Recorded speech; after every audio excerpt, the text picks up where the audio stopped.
Everyone welcome back to my channel BU study point. आज हम देख रहे हैं B5th सेमेस्टर की हिस्ट्री का जो कोर्स है socio culture and economic history of medieval India 1200 AD से 1700 AD का जो कोर्स है आपका, उसके यूनिट 1 जिसका नाम है सोशल कंडीशन ड्यूरिंग सल्तनत पीरियड।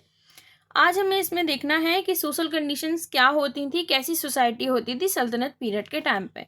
देखिए, अगर आप इसे BA के पर्सपेक्टिव से पढ़ रहे हैं तो भी आप इसे पढ़ सकते हैं, और अगर आपको सिर्फ एक पर्टिकुलर टॉपिक कवर करना है कि सोशल कंडीशन आपको जाननी है सल्तनत पीरियड की, तो भी आप इस वीडियो को देख सकते हैं। ये आपके लिए हेल्पफुल रहेगा, क्योंकि इस जो नोट्स हैं, इसमें जो नोट्स मैंने बनाए हुए हैं वो मैंने सतीश चंद्रा की मेडिवल हिस्ट्री की जो बुक है, स्टैंडर्ड बुक है, उसी से बनाए हुए हैं, तो आप इन्हें भी पढ़ सकते हैं। तो चलिए स्टार्ट करते हैं हम अपने यूनिट को। तो सोशल कंडीशन को हमें पढ़ना है। तो सोशल कंडीशन में बहुत सी चीज़ें आती हैं। जब हम सोसाइटी की बात करते हैं तो सोसाइटी में बहुत सारी चीज़ें आती हैं। कास्ट आते हैं, सोशल मैनर आते हैं, कस्टम आते हैं, लोगों की कंडीशन आती है, कौन से सिस्टम फॉलो हो रहे होते हैं वो आता है। तो इन सभी चीज़ों को आज हम इस यूनिट में डिस्कस करेंगे। तो चलिए अब हम पढ़ना शुरू करते हैं। There was hardly any change in the structure of Hindu society. जो हिंदू सोसाइटी थी उसके स्ट्रक्चर में कोई खासा फर्क देखने के लिए नहीं मिला, मतलब कोई खास फर्क देखने के लिए नहीं मिला सल्तनत पीरियड में।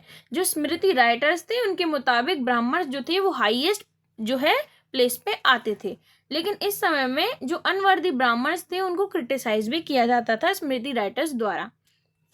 ब्राह्मण्स को अब एग्रीकल्चर में एंगेज होने की भी परमिशन मिल गई थी, क्योंकि जो दक्षिणा उन्हें मिलती थी, जो वो सेक्रीफाइसेस करते थे, मतलब जो ये यज्ञ करते थे या पूजा वगैरह कराते थे, वो जो दक्षिणा उन्हें मिलती थी वो उनकी दिनचर्या चलाने के लिए, मतलब उनकी ज़िंदगी चलाने के लिए इनफ नहीं हो रही थी।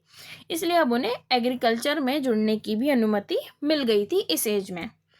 स्मृति राइटर्स ने और भी सभी कास्ट वगैरह की जो है ड्यूटी वगैरह असाइन की थी। जैसे कि उन्होंने क्षत्रिय की ड्यूटी बताई है कि उनकी ड्यूटी होती है कि वेपन्स को वो यील्ड करें और अपने लोगों को या प्रजा को प्रोटेक्ट करें, ये उनकी ड्यूटी मानी गई है। और शूद्रा की ड्यूटी अब हम देखेंगे कि क्या बताई है स्मृति राइटर्स ने। तो शूद्रास का जो ऑक्यूपेशन और ड्यूटी थी वो सेम थी, पहले जैसी ही थी। उनकी सबसे बड़ी ड्यूटी मानी जाती थी दूसरी अदर कास्ट को सर्व करना, मतलब अपने से जो ऊंची कास्ट है उनको सर्व करना उनकी ड्यूटी मानी जाती थी। और उनकी कंडीशन काफ़ी बुरी रहा करती थी, मतलब उनके साथ व्यवहार बिल्कुल अच्छा नहीं किया जाता था, उनको बहुत इल ट्रीट किया जाया करता था। तो वो बहुत ज़्यादा हम देख सकते हैं कि ये एक बैड एस्पेक्ट है सल्तनत पीरियड की सोसाइटी का। उनको इवन वेदास पढ़ने का भी जो है परमिशन नहीं दी गई थी, और अब वो क्या कर सकते थे, सिर्फ पुराणा को पढ़ सकते थे। जो पुराण होते हैं उनको वो लेकिन अब पढ़ सकते थे। इस पीरियड में जो शूद्रास हैं उनके लिए पुराणास जो हैं वो डेवलप हो चुके थे, तो वो सबके लिए खुले हुए थे। आप कोई भी कास्ट के हो, कोई भी क्रीड के हो, वुमेन हो, शूद्रा हो या किसी भी कास्ट के हो, वो उसे पढ़ सकते हैं। लेकिन वेदास जो है वो सिर्फ ब्राह्मण्स पढ़ सकते थे, हाईएस्ट कास्ट ब्राह्मण्स।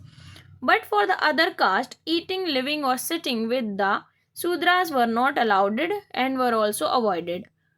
और लेकिन जो अपर कास्ट थी उनके लिए, जो ब्राह्मण्स थे या क्षत्रिय थे या वैश्य थे आप कह लीजिए, उन सब के लिए दूसरी कास्ट में खाना पीना, उनके साथ बैठना, उनके साथ रहना, ये सब जो है अलाउड नहीं था। और इसे क्या किया जाता था, एक तो अलाउड नहीं था और अवॉइड भी किया जाता था। और इंटरमिंगलिंग मतलब इंटरकास्ट मैरिज तो पूरी तरीके से प्रोहिबिटेड थी उस समय पर, मतलब कोई इंटरमिंगलिंग नहीं होती थी। हम कह सकते हैं कि कोई इंटरमिंगलिंग नहीं होती थी, लेकिन ये एक सोसाइटल नॉर्म है। सोसाइटी में बहुत सारी चीज़ें ऐसी होती हैं जो हिस्ट्री में रिकॉर्ड नहीं होती हैं, तो हमें इसका कोई ख़ास एविडेंस नहीं है कि कहीं कोई इंटरमिंगलिंग हुई है या फिर नहीं हुई है। जैसे कि अगर हम अकबर की एज में देखते हैं तो उस समय में अकबर की ही जो शादी है वो जोधाबाई से होती है, तो हम कह नहीं सकते हैं कि जो इंटरमिंगलिंग की जो प्रोसेस है ये पूरी तरीके से प्रेवलेंट थी या फिर नहीं थी, मतलब इंटरमिंगलिंग जो प्रोहिबिटेड थी या फिर नहीं थी। अब देखेंगे हम वुमेन की कंडीशन को। सोसाइटी की बात हो रही है तो वुमेन्स की कंडीशन आएगी ही, क्योंकि वुमेन्स जो है एक इम्पॉर्टेंट एस्पेक्ट है सोसाइटी का। जैसे कि मेल होते हैं वैसे ही वुमेन्स भी एक इम्पॉर्टेंट एस्पेक्ट है सोसाइटी का, इसलिए उनके बारे में बात होगी। तो there was a very little change in the position of women in Hindu society. Hindu society की वुमेन्स जो थी, उनकी जो लाइफ थी उसमें कोई खास चेंज देखने के लिए नहीं मिला। Womens remain to get early married and after marriage wife first and most important duty was to serve her husband. Wife जो थी, मतलब जो वुमेन्स थी, लड़कियां थी, उनकी जल्दी शादी हो जाती थी और शादी के बाद उनकी सबसे इम्पोर्टेंट ड्यूटी अपने हस्बैंड के प्रति होती थी, उनको सर्व करने की होती थी और उनके प्रति डिवोशन एक्सप्रेस करने की होती थी। और डिवोर्स एक तरीके की ऐसी चीज़ थी जो उस समय में बिल्कुल ही अलाउ नहीं थी कॉमनली, वो सिर्फ स्पेशल सर्कमस्टेंसेस में ही अलाउ की जाती थी। जैसे अगर कोई बहुत ज़्यादा परेशानी हो गई है, कोई जैसे कोई बीमारी हो गई है या कुछ परेशानी, तो ही जो है डिवोर्स अलाउ होता था। कॉमन जो था as like nowadays the divorce is just like common thing, it was not at that time, at the सल्तनत एज। अब हम पढ़ेंगे widow remarriage. Widow remarriage was totally prohibited in this age. और widow remarriage जो थी वो totally prohibited थी इस एज में। मतलब अगर किसी के हस्बैंड जो है, हस्बैंड की डेथ हो गई है तो उसके बाद उसकी जो शादी दोबारा अगर करानी होगी तो वो बिल्कुल भी अलाउ नहीं था इस एज में। इवन जब किसी वाइफ का हस्बैंड की डेथ हो जाती थी, उसे बहुत सारी मुश्किलों से गुजरना पड़ता था जो कि बहुत ही ज़्यादा हार्श हुआ करती थी। अपर 3 कास्ट में तो और भी ज़्यादा हार्श प्रैक्टिसेस को अपनाया जाता था, जैसे कि जो प्रैक्टिस है सती की प्रैक्टिस एक बहुत ही ज़्यादा डेंजरस सी प्रैक्टिस है। आप सुनेंगे तो आपको लगेगा कि कैसी चीज़ है। सती में क्या होता है कि अगर किसी वुमेन के हस्बैंड की डेथ हो जाती है तो उसे उसके हस्बैंड की फ्यूनरल प्रे में, मतलब उसकी हस्बैंड की चिता में उसके साथ जला दिया जाता है जिंदा, चाहे वो फिर वो अपनी मर्जी से जाए या फिर वो ज़ोर ज़बरदस्ती से जाए, उसे जला दिया जाता था। और वो इतना मतलब हॉरर सीन है कि आप समझ ही सकते हैं कि अगर किसी को जिंदा जला रहे हैं तो कितनी अजीब सी बात है ये, कि उसे अशुद्ध मान लिया जाता था, इसीलिए उसको अपने हस्बैंड के साथ ही जो है जला दिया जाता था, उसके हस्बैंड के साथ ही जला दिया जाता था। जैसे कि इवन बतौता भी बताते हैं कि उन्होंने एक हॉरर सीन देखा जहाँ पे वुमेन को जलाया जा रहा था उसकी हस्बैंड की फ्यूनरल प्रे पर, और वहाँ पे क्या हो रहा था, बहुत ज़्यादा ड्रम्स बज रहे थे अगल बगल। मतलब वहाँ वो वुमेन अपने हस्बैंड की जो चिता है उस पर बैठी हुई है, जल रही है, तड़प रही है, और अगल बगल जो है ड्रम्स बज रहे हैं, बाजे बज रहे हैं। तो सोचिए ये कितनी दकियानूसी सी चीज़ लगती है, सुनने में भी कितना अजीब लगता है कि कोई इंसान जो है वो जल रहा है, उसके साथ कैसी चीज़ हो रही है, और अगल बगल जो है ढोल ताशे बज रहे हैं। ये चीज़ें देखने में भी, देखना तो क्या, सुनने में भी बहुत ज़्यादा दकियानूसी लगती हैं। उसने बताया, इब्न बतूता ने बताया कि ये सब प्रोसेसेस को करने के लिए सुल्तान की जो परमिशन थी वो बहुत ही ज़्यादा मैंडेटरी मानी जाती थी, कि अगर आपको सती की प्रैक्टिस को परफॉर्म करना है तो सुल्तान की जो परमिशन है उसको लेना होगा। वुमेन्स प्रॉपर्टी राइट अब देख लेते हैं कि उस समय में कुछ प्रॉपर्टी राइट्स मिल गए थे वुमेन्स को, बहुत लिमिटेड थे बट मिले हुए थे, तो उन्हें भी देख लेते हैं क्योंकि सोसाइटी की बात है तो इसमें सब चीज़ों को ऐड किया जाएगा कि क्या राइट्स मिले थे, क्या प्रोहिबिटेड था, किन चीज़ों को छोड़ा जाता था, किन चीज़ों को प्रिवलेंट थी जो चीज़ें।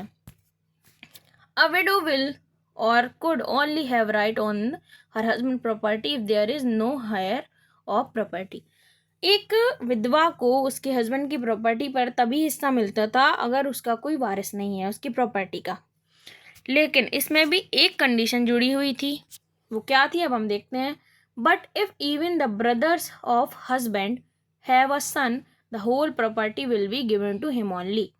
लेकिन अगर उसके हस्बैंड का कोई भाई है और उसका बेटा है तो सारी प्रॉपर्टी उसके भाई के बेटे को ही मिलेगी, विडो जो है उस हस्बैंड की उसको कुछ नहीं मिलेगा। तो इस कंडीशन में क्या है कि विडो को उसके हस्बैंड की प्रॉपर्टी नहीं मिल पाती थी। और इसमें एक और जो इम्पोर्टेंट चीज़ है मैं आपको बता देती हूँ कि इसमें क्या है कि अगर वो प्रॉपर्टी, जो हस्बैंड की प्रॉपर्टी जो उसकी विडो वाइफ को मिलेगी, वो कोई जॉइंट प्रॉपर्टी नहीं होनी चाहिए। जैसे हमने यहाँ पढ़ा ना कि ब्रदर ऑफ हस्बैंड, कि उसका जो भाई होगा उसको मिल जाएगी, उसके बेटे को पूरी प्रॉपर्टी मिल जाएगी। अगर वो जॉइंट प्रॉपर्टी है, मतलब एक साथ वाली प्रॉपर्टी है, जैसे कि अगर हम देखें कि एक घर में उनके 5 बेटे हैं तो अभी बंटवारा नहीं हुआ तो वो उनकी एक ही प्रॉपर्टी मानी जाएगी। लेकिन अगर वो बटी हुई प्रॉपर्टी है, वो कोई जॉइंट प्रॉपर्टी नहीं है, तो वो उस वुमेन के हाथ में आ जाएगी, मतलब उसकी विडो के हाथ में आ जाएगी उस हस्बैंड के। अदरवाइज अगर ये दोनों सर्कमस्टेंसेस कंडीशंस जो हैं फुलफिल नहीं हो रही हैं, कि अगर कोई वारिस नहीं होना चाहिए और ना तो वो जॉइंट प्रॉपर्टी होनी चाहिए, ये दोनों अगर फुलफिल नहीं हो रही हैं, तो वुमेन को जो है उसकी विडो को कोई भी प्रॉपर्टी नहीं मिलेगी। But if these conditions are fulfilled, a wife could have full control over her husband property. लेकिन अगर ये दोनों कंडीशन फुलफिल हो जाती हैं, मतलब अगर कोई इसका कोई वारिस नहीं है और ना ही वो जॉइंट प्रॉपर्टी है, तो उसका पूरा कंट्रोल आ जाएगा उसके हस्बैंड की प्रॉपर्टी के ऊपर। She can even sell the property at her own will, और वो उस प्रॉपर्टी को बेच सकती है, खरीद सकती है, कुछ भी जो उसका मन चाहे वो कर सकती है, क्योंकि अब वो प्रॉपर्टी उसकी हो चुकी है। So we can say that women have some property right at this age, but they were equally limited ones. हम कह सकते हैं कि वुमेन्स को इस एज में कुछ प्रॉपर्टी राइट मिले थे, बट हम देख सकते हैं कि ऐसी कंडीशन लगी हुई है कि इन्हें लिमिटेड ही कहा जाएगा।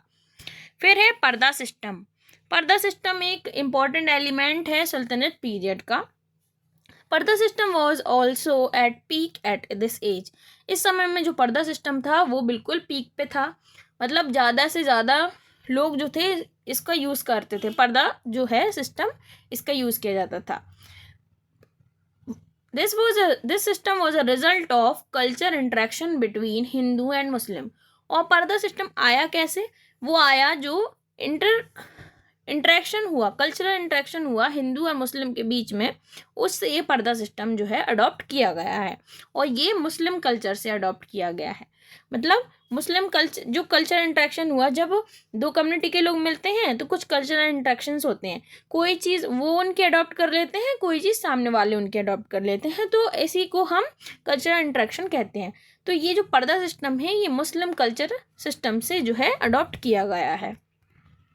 और पर्दा सिस्टम का मेन ऑब्जेक्टिव क्या था? इसका मेन ऑब्जेक्टिव था कि वुमेन्स को सेक्ल्यूट किया जाए फ्रॉम द वर्गर गेज ऑफ आउटसाइडर।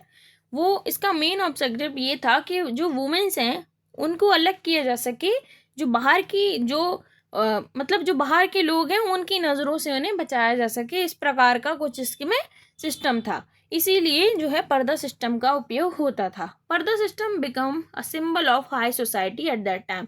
और उस समय में जो पर्दा सिस्टम था वो हाई सोसाइटी का सिंबल बन चुका था। मतलब अगर कोई चाहता है कि वो अपने आपको हाई सोसाइटी का दिखाना चाहता है तो वो अपनी घर की औरतों से पर्दा करवाया करता था, पर्दा सिस्टम जो है फॉलो करवाया करता था। ये उस समय की जो सोसाइटी थी उस समय में, वो बता रही हूँ मैं आपको। In an age of violence the womens were treated as a prize of war.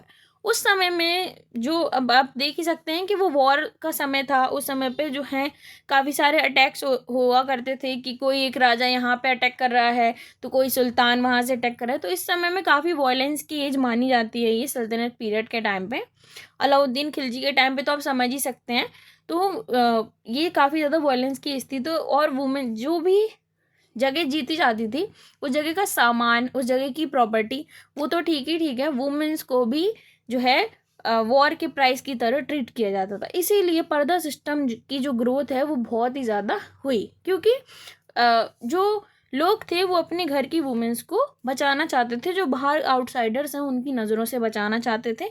इसीलिए पर्दा सिस्टम जो है बहुत ही ज़्यादा प्रेवलेंट हुआ। साउथ जो साइड है उस साइड जो है ये पर्दा सिस्टम बिल्कुल भी नहीं है। अगर आप सर्च करेंगे गूगल पे आपको पता चलेगा कि वहाँ पे नहीं है प्रेवलेंट। जो हमारा नॉर्थ साइड है, जैसे दिल्ली का एरिया हो गया, उत्तर प्रदेश, ये सब जगहों पर जो है ये पर्दा सिस्टम ज़्यादा था पीक पर।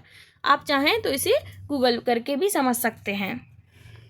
नेक्स्ट है, सॉरी थोड़ा सा बचा हुआ है यहाँ पे, हम पढ़ लेते हैं। Religious justification also adversely affected women, made them even more dependent on man.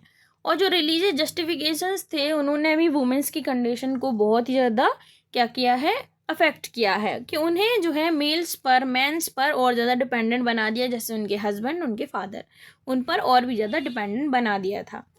Even देखिए आप, वुमेन्स जो थे उनको बाहर निकलना अलाउ नहीं था, तो हम कैसे सकते हैं कि उनको काम करना अलाउड था। इसीलिए वो और ज़्यादा डिपेंडेंट थी, जो है अपनी जो कम्युनिटी है वुमेन्स की, वो किस पे डिपेंडेंट थी, वो मेंस पे ज़्यादा डिपेंडेंट हो चुकी थी, क्योंकि उनको ना काम करने का अलाउ था, ना वो इकोनॉमिकली कोई ऐसा वर्क करती थी जिससे वो पैसा कमा सकें। फिर नेक्स्ट है सोशल डिवीज़न, कि कैसा सोशल डिवीज़न था, उस समय की सोसाइटी किस तरीके से डिवाइडेड थी। ड्यूरिंग सल्तनत period Muslim society was also divided into many ethical and racial group. सुल्तनत period में मुस्लिम सोसाइटी भी, मतलब जैसे हम हिंदू सोसाइटी बोल रहे हैं, मुस्लिम सोसाइटी बोल रहे हैं, तो मुस्लिम सोसाइटी के अंदर ही काफ़ी सारे जो हैं एथिकल और रेशियल ग्रुप्स बने हुए थे, और उनमें भी जो हैं ग्रेट इकोनॉमिक डिस्पैरिटीज़ थी, मतलब काफ़ी गहरी इकोनॉमिक डिस्पैरिटीज़ थी, मतलब एकजुटता नहीं थी उनमें, सब अलग अलग अलग अलग थे। दीज आर, मतलब कौन कौन थे अब हम देखते हैं। These are Turks, Iranians, Afghans and Indian Muslim. और 4 प्रकार के लोग थे, टर्क्स थे, इरानियंस थे, अफगान्स थे और इंडियन मुस्लिम्स थे। There were rarely intermingling between these group, और इनके बीच में बिल्कुल भी जो है इंटरमिंगलिंग अलाउ नहीं थी। रेयरली मतलब आप समझ ही लीजिए कि बिल्कुल ही अलाउ नहीं थी, बहुत कम ही ऐसा होता था कि अगर कोई मतलब हो गया है ऐसा कुछ सिस्टम, ऐसी कोई चीज़ हो गई है कि इंटरमिंगलिंग हो रही है, अदरवाइज बिल्कुल भी अलाउ नहीं थी। Marriage were performed between the member of same group only, और जो मैरिज थी वो सिर्फ एक ग्रुप के 2 मेंबर्स के बीच में ही परफॉर्म होती थी। इंटरमिंगलिंग बिल्कुल प्रोहिबिटेड थी उस समय पे। जैसे कि हिंदू वाले में हमने पढ़ा ना कि हिंदू जो सिस्टम था, कास्ट सिस्टम, उसमें थी, वैसे ही मुस्लिम्स में भी प्रोहिबिटेड थी। In fact, caste exclusion was also adopted by Hindu. Even जो कास्ट सिस्टम था ना, जो हिंदूज में चलता था, उसे भी जो है मुस्लिम कम्युनिटी ने अडॉप्ट किया था। People of lower Hindu caste who got converted to Muslim to have a better life were discriminated. क्या है कि मुस्लिम कम्युनिटी ने अभी क्या किया था, हिंदू में जो कास्ट सिस्टम चलता था, जो हायरार्की सिस्टम चलता है ना, ब्राह्मण, क्षत्रिय, वैश्य एंड शूद्र वाला, ये वहाँ पे भी मुस्लिम कम्युनिटी ने भी जो है अपना लिया था। जैसे कि जो लोग थे, जो लोअर कास्ट हिंदू थे, वो लोग जो मुस्लिम कम्युनिटी मतलब मुस्लिम रिलीजन में कन्वर्ट हो गए थे, ताकि उनकी जो लाइफ है वो चेंज हो सके। जो मतलब लोअर कास्ट हिंदूज़ के साथ, मैंने अभी आपको बताया कि शूद्रास के साथ कितना बुरा व्यवहार किया जाता था, तो वो अपनी कंडीशन को बदलने के लिए क्या करते हैं कि वो अपना रिलीजन चेंज कर लेते हैं। लेकिन ये सब करने के बाद भी उनको कोई बेटर लाइफ नहीं मिल पाती, क्योंकि मुस्लिम कम्युनिटी में भी उन्हें सबसे नीचे रख दिया जाता है और बहुत ज़्यादा डिस्क्रिमिनेशन उन्हें फेस करना पड़ता था by high class Muslim communities. This was also a part of cultural interaction, और ये भी एक कल्चरल इंट्रैक्शन का पार्ट है कि आपके साथ जो है, अगर जैसे कोई लोअर कास्ट का हिंदू मुस्लिम बन गया है, उसने अपना रिलीजन चेंज कर लिया है, तब वो क्यों कर रहेगा, अपनी बेटर लाइफ के लिए कि उसकी कंडीशन बदले। लेकिन जो हाई क्लास मुस्लिम कम्युनिटी है, वो भी उनके साथ जो है बुरा व्यवहार करते थे, जैसे कि हिंदू वाले करते थे, मतलब हिंदू सिस्टम में होता था वैसे ही उनके साथ यहाँ व्यवहार हो रहा था। तो इस सिस्टम का अडॉप्शन क्या कहलाएगा, ये भी एक कल्चरल इंटरेक्शन कहलाएगा, कि मतलब जब 2 कम्युनिटीज़ एक दूसरे से जुड़ती हैं तो कल्चरल इंटरेक्शन होते हैं। कोई जो कम्युनिटी है वो किसी का कुछ अडॉप्ट करती है, और कोई दूसरी कम्युनिटी उनकी कोई और प्रैक्टिस को अडॉप्ट करती है। जैसा कि मैंने लिखा है यहाँ पे, as what different communities show was tried and adopted by the another one, कि जो एक कम्युनिटी करती है वो दूसरी सामने वाली कम्युनिटी उसमें से कुछ अडॉप्ट करती है, और वो वाली कम्युनिटी से दूसरी कम्युनिटी अडॉप्ट करती है। तो ये एक कल्चरल इंटरेक्शन चलता रहता है सोसाइटी में। As the Muslims adopted the caste exclusiveness of Hindu, जैसे कि हम देख सकते हैं कि मुस्लिम्स ने क्या अडॉप्ट किया, हिंदूज की जो कास्ट एक्सक्लूसिवनेस है उसको मुस्लिम्स ने अडॉप्ट किया था। जैसे कि हमने अभी कल्चरल इंटरेक्शन का पहला एग्जाम्पल क्या देखा था, हमने देखा था पर्दा सिस्टम का, और यहाँ हमने कौन सा देखा कि कास्ट एक्सक्लूसिवनेस को मुस्लिम ने अडॉप्ट किया हिंदू से। तो ऐसा नहीं है कि सिर्फ एक कम्युनिटी जो है वो दूसरी कम्युनिटी का अडॉप्ट कर रही है, दोनों इक्वली कुछ ना कुछ जो है अडॉप्ट करती हैं एक दूसरे से। Even the Hindu and Muslim upper classes did not have much social interaction. जो हिंदू और मुस्लिम अपर क्लासेस थी ना, मतलब हम कह सकते हैं कि लोअर क्लास से हो सकता है उनकी ना बनती हो, लेकिन ऐसा नहीं है। ये है कि जो अपर क्लास भी है उनके बीच भी कोई खास सोशल इंटरेक्शन नहीं था इस पीरियड के अंदर। इसके 2 रीज़न हम मेन देख सकते हैं। इसके 2 मेन रीज़न क्या हैं कि due to superiority complexion of Muslims in Sultanate era, मतलब कि उनके जो सुपीरियरिटी कॉम्प्लेक्शन था उसके कारण, मतलब जैसे उस समय पे क्या था, उस समय पे सुल्तान्स का राज ज़्यादा चल रहा था, तो वो मुस्लिम्स अपने आप को सुपीरियर मानते थे उस समय पे। आप मतलब ऑफेंसिव चीज़ों के हिसाब से मत समझिएगा, इस हिसाब से समझिए कि देखिए कि उस समय पे क्या है कि सल्तनत पीरियड चल रहा था, तो सुल्तान्स का राज ज़्यादा था, तो मुस्लिम कम्युनिटी का जो है ज़्यादा हुआ करता था, उनका बोलबाला उनका ज़्यादा हुआ करता था। इसीलिए ये एक रीज़न है कि मुस्लिम्स की सुपेरियरिटी कॉम्प्लेक्शन, और दूसरा है due to religious restrictions on और from Hindu society on intermingling and interdining with them. और दूसरा क्या है, एक तो मुस्लिम्स का हमने जान लिया है कि क्या था, उनका सुपीरियरिटी कॉम्प्लेक्शन का था, और जो हिंदू थे उनमें क्या था कि उनके रिलीजियस रिस्ट्रिक्शंस के कारण, कि उनके बीच में क्या है कि हिंदू रिलीजन में बहुत सारे रिस्ट्रिक्शंस हैं, जैसे कि उनकी जो खुद की कम्युनिटी है, हिंदू कम्युनिटी है, उसमें भी इंटरमिंगलिंग और इंटरडाइनिंग अलाउ नहीं थी, तो वो दूसरी कास्ट के साथ, मतलब दूसरी जो रिलीजन है उनके साथ, तो फिर आप सोच ही सकते हैं कि कोई भी इंटर मैरिज या फिर इंटरडाइनिंग अलाउ नहीं होगी। So the so called Hindu upper caste applied this restriction to both Muslim and Shudra, और इसीलिए जो हिंदू अपर कास्ट थे उन्होंने ऐसे सेम रिस्ट्रिक्शन मुस्लिम्स और शूद्रा दोनों के लिए अपनाए। तो आप देख सकते हैं कि कितने ज़्यादा रिस्ट्रिक्शंस जो हैं फॉलो किए जाते थे उस समय पे, और कितने ज़्यादा रिस्ट्रिक्शंस लगाए जाते थे। But even these caste restriction between all the communities did not close social intercourses between all community.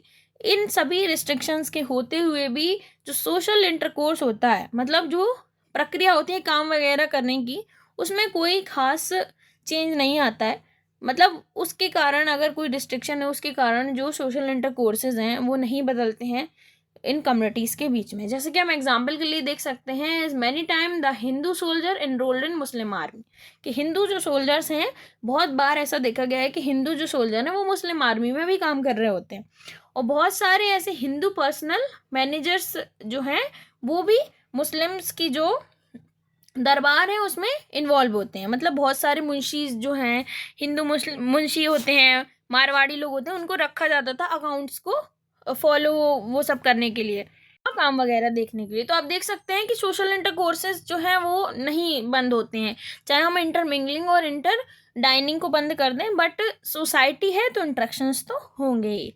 Sometime by interaction there was lead to communal riot. कभी कभार बस ऐसा हो जाता था कि इन इंट्रैक्शंस के कारण कम्युनल राइट्स भी हो जाते थे, बट ये बहुत कम लेवल पे थे।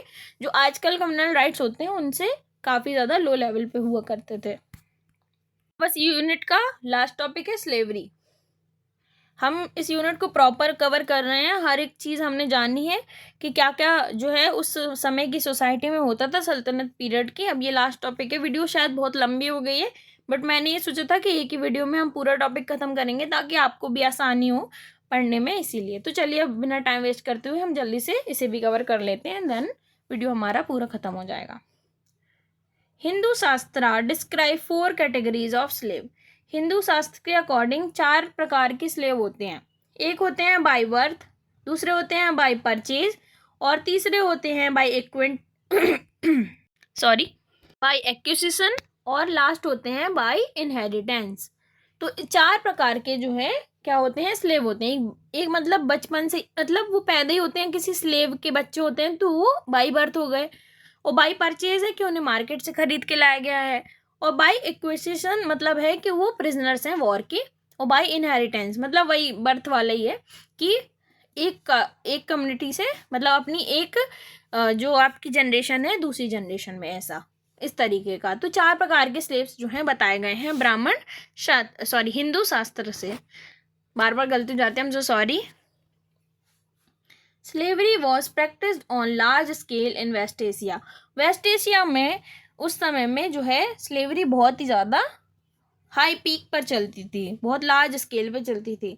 क्योंकि हम सल्तनत पीरियड की बात कर रहे हैं, तो यहाँ पे जो एशिया है उसमें ही पूरे तरीके से रहता था। एशिया के बहुत सारे पार्ट आते थे, इसलिए हम देख रहे हैं कि वेस्ट एशिया में भी जो है जो लार्ज स्केल पे स्लेवरी को प्रैक्टिस किया जाता था। These were brought mainly for domestic services, the trend one for military purposes.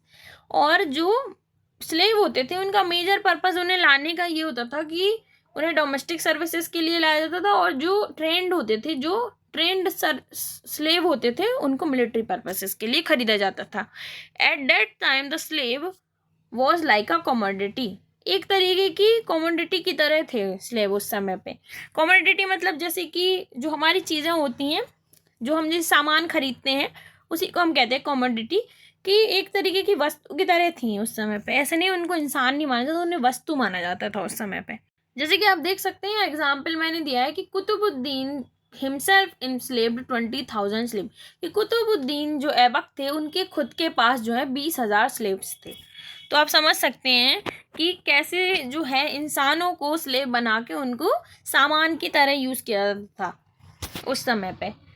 A big slave market was organise at the सल्तनत टाइम, और सल्तनत एरा में बिग जो बड़े बड़े स्लेव मार्केट भी ऑर्गेनाइज किए जाते थे, और ह्यूमंस को जो है कमोडिटी की तरह बेचा और ख़रीदा जाता था, मतलब उन्हें सामान की तरह बेचा और ख़रीदा जाया करता था। People of high class bought a large number of slave for doing their daily courses, और जो हाई क्लास पीपल होते थे, चाहे मुस्लिम के हों चाहे हिंदू के हों, किसी भी कम्युनिटी के हों, जो भी अमीर लोग होते थे, वो इन स्लेब्स को लार्ज नंबर में खरीदते थे ताकि वो उनसे अपने डेली कोर्सेज करवा सकें।